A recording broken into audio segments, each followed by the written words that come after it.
हरी मतलब के बिना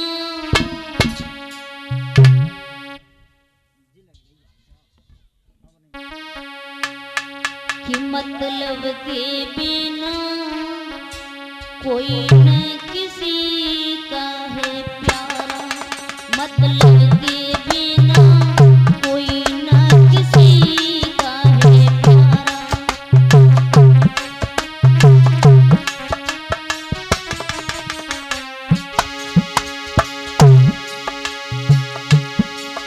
अरे जो मतलब निकला सबका ही, अरे जो मतलब निकला सबका ही, और कोई न दे तुझारा रे। मतलब के बिना कोई न किसी का है प्यारा। मतलब के बिना कोई न किसी का है प्यारा।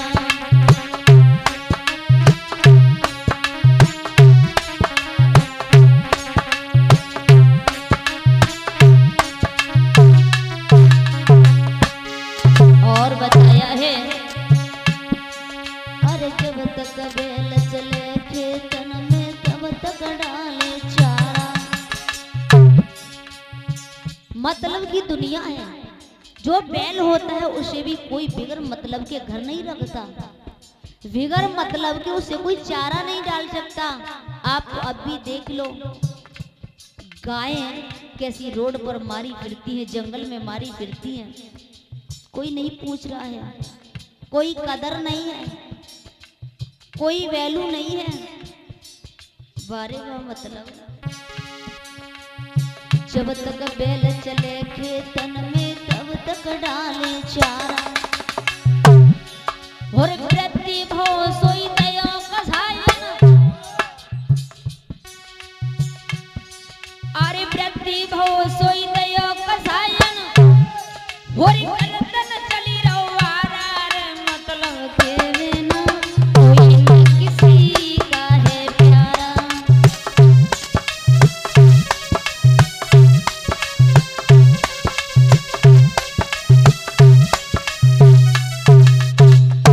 इसलिए कहा गया है कि बिगर मतलब के कोई किसी को नहीं समझता है।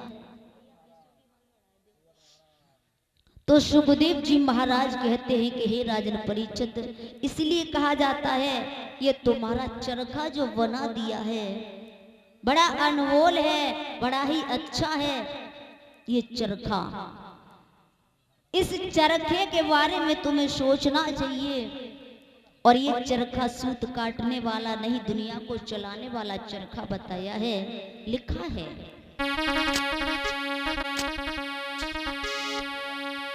ये चरखा जिस दिन छोड़ करके चला जाता है, हरी चरखा बल खाए गए हो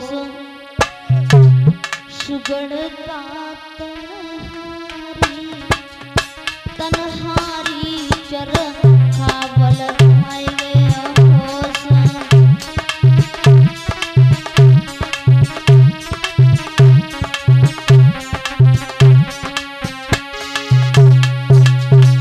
बताया है कजरीवन से जहाज मुकायो चरखा की उन्हार।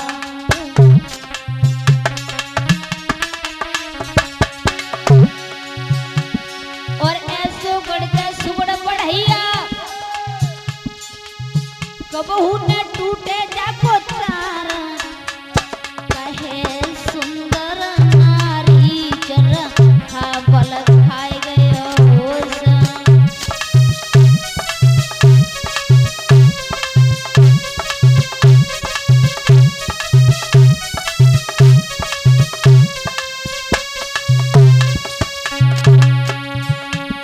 कहते हैं ये शरीर के बारे में बताया जा रहा है। चरखा वल खाए गए हो सुगड़ का तन नारी। कजरी वन से जहाज मंगायो चरखा की उन्हार। सो ऐसो गणित सुगड़ बढ़ैया टूट न जाको तार। कहे सुंदर नारी। कौन सी नारी कह रही है? घरवाली नारी की बात नहीं हो रही है। जब ये चरखा नया देख सुहाए।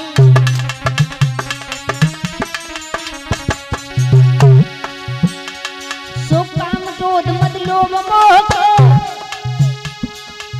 खूटा तय लगाई, चले हो जाती नौ नारी चरखा बल खाए गयो होश, सुघड़ का तन्हारी चरखा बल खाए गयो होश।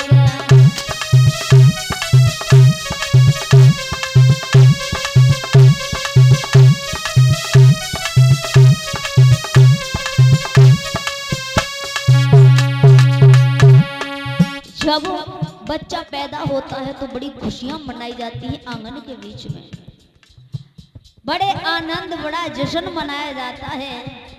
और ये चरखा पुराना हो जाता है तो इसकी कोई कदर नहीं करता है।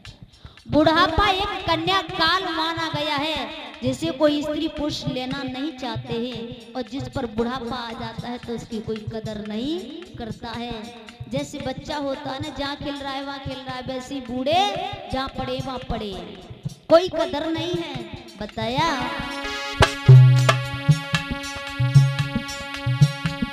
और ये चरखा तो गूंगू बोले गूंगू लगे न कोई,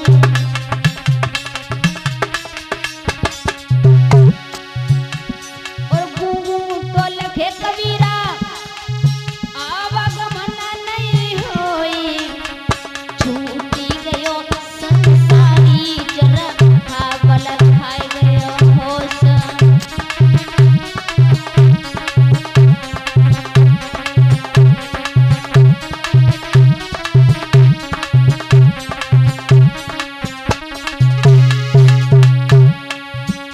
चरखा बल खाए गयो होश, सुगड़ का तन्हारी चरखा बल खाए गयो होश।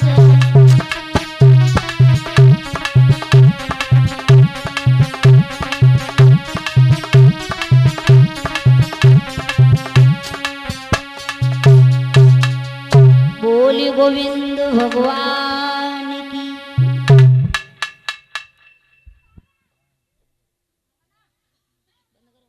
परीक्षित हम तुम्हें बताते हैं कंस किसका बेटा था। सुखदेव जी महाराज समझाने लगे हैं कि हे राजन परीक्षित,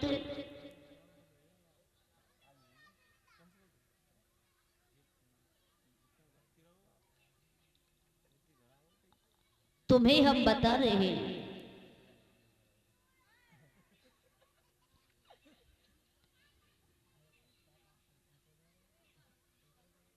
राजा एयात हुए थे नहुष के, और नहुष के जब राजा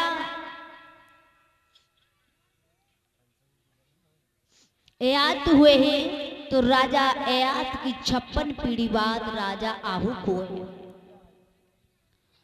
जब राजा आहुक हुए हैं, राजा आहुक से 2 पुत्र पैदा हुए हैं, देवक और उग्रसेन। उग्रसेन की शादी हो गई है और घर में पत्नी आ गई जिसका नाम है पवर रेखा। बड़ी सुंदर थी, पतिव्रता थी, पति की सेवा में लगी रहती थी, और जब आरती करती थी तो सिर्फ एक ही बात कहती थी। आरती करते समय एक ही बात कहती थी कि नाथ तुम्हारी पत्नी हो, तुम्हारी पत्नी बनी रहूं। पतिव्रता थी। एक दिन पवर रेखा का मन विचल गया,